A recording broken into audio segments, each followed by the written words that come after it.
Diana Negroponte is a public policy fellow with the Wilson Center's Cold War International History Project and the History and Public Policy Program. She's also a senior fellow at the Brookings Institution. And the project you're working on here, reviewing the history of the end of the Cold War. I want to ask you what attracted you to this topic. Because so many issues which we confront today have their origin 25 years ago. 1990 was an important year, as was 1989. So it led me to understand what happened then and why. And you have the benefit of hindsight. And I'm wondering, in these types of matters, how much time needs to pass before things become clear? Sometimes when you're in the midst of it, I guess it's the old forest from the Trees Conundrum. Is this a comfortable amount of time to have passed to give you clarity as you look back and try to piece it together? You probably could have done it a decade later.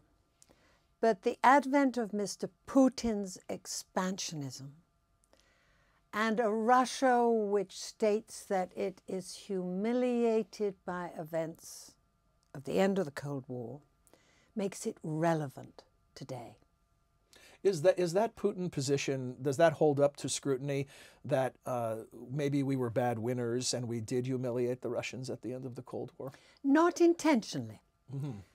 We, and I'm going to say this was President Bush and Secretary Baker and his team, understood that the Soviet Union was crumbling from within, that its capacity to reform was minimal. But no one was going to crow and no one was going to call victory because they knew then that Gorbachev was vulnerable. So while it was recognized that the United States was emerging as a sole superpower, there was no one in Washington who was raising flags and rejoicing. And that was very important. But in the process of reform, the Soviet Union needed large sums of money in addition to technical advice. And the United States did not give that money. We needed to be more generous?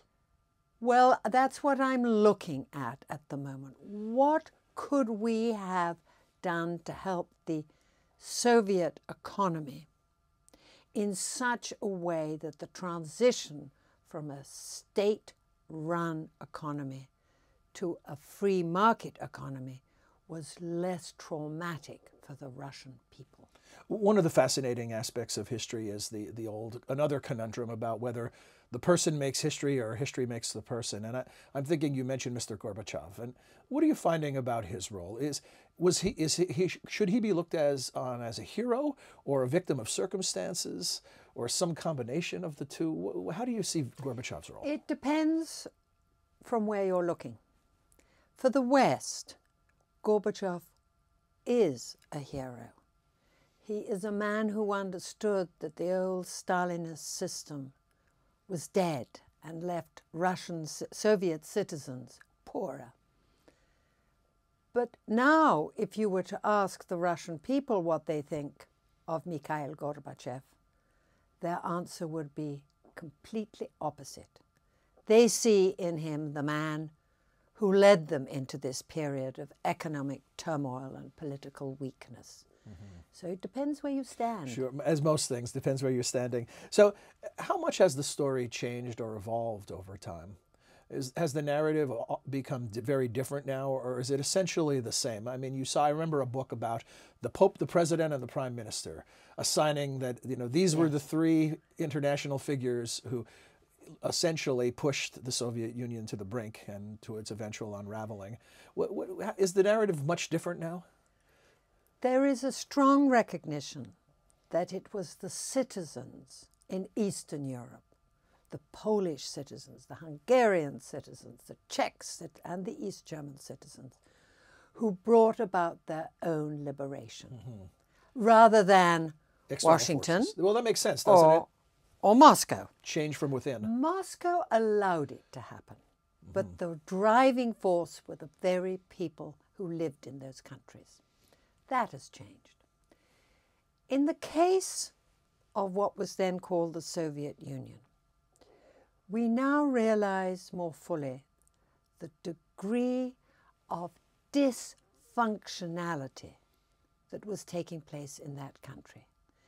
That when you remove instructions from Moscow, when you remove the Politburo and the political direction from Moscow, people were left saying, where do I go? What do I do? And it was that uncertainty which led to a crumbling infrastructure. I remember when I traveled to Berlin at the time of the fall of the wall, encountering exactly what you describe on that very human level. People from East Germany were very confused about what happens now.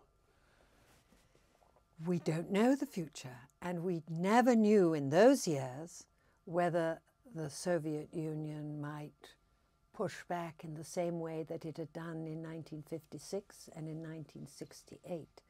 So it was always a lurking fear they may send in the Soviet troops. The quote that's often attributed to Winston Churchill, but probably predates him, about history being written by the victors. Is the history of the end of the Cold War, is it written by the victors, or are we seeing a more balanced presentation? It's written by multiple parties. The German history is very interesting because for Germany, it was reunification. It was enabling Eastern Germany to have salaries at the same level as West Germany. It was enabling travel, family reunification, and through the passage of years, economic prosperity. So the German story is a very particular one. But we have to remember that also there is a Middle East story. There's a story of Saddam's war. There's a story of Sunni dominance which believed that it could invade a country without consequence, only to be met by a strong resistance from Washington. And all of this traceable to the Cold War? Traceable to the fact that the Soviet Union would no longer support its strongest ally in the Middle East, Iraq. Soviet Union recognized the degree of illegality and therefore did not support Saddam, supported Washington. So, Diana, what is the timeline for the publication of the book? Next year. Next spring, 2016, I hope to have a good manuscript in the hands of my publisher. Do you have a title yet, or a working title? I'll develop it. I'll come up with something that catches people's imagination. We can take your suggestions. If you want to send email to Diana with your suggestions for the title, please do. Thank you very much for joining us. Thank you. Look forward to the book. Thank you.